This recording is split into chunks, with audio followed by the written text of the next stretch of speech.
سلام علیکم مردم، خوب هستید؟ ساعت نیک میر آقای سالنگ. دیگه خودتان میفهمید که با تمام مناسب میگم یعنی چی میر آقای سالنگ. یک ذره بیادر سرده گریبان کنید. هر کدامتان فهمیدی گویتان در جایتان رفته، فهمیدی یک دخترم که یک باد خود خارج میکنه، باد دل خود، فهمیدی اونم بیادر خنده کرده، کلتان خیلی خند میشه، دانایتان نواز میشه.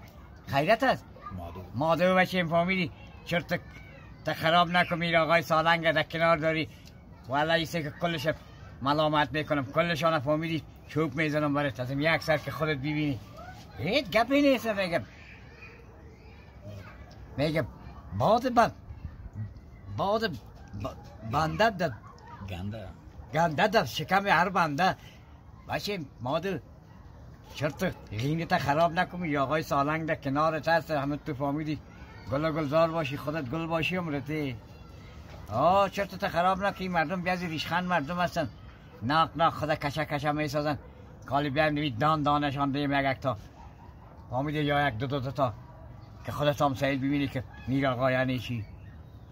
مادو باشیم زدهش برو، فهمیدی دلت زده میریش، دلت تیلایش کرده میری، دلت بیادر لغتش کرده میری.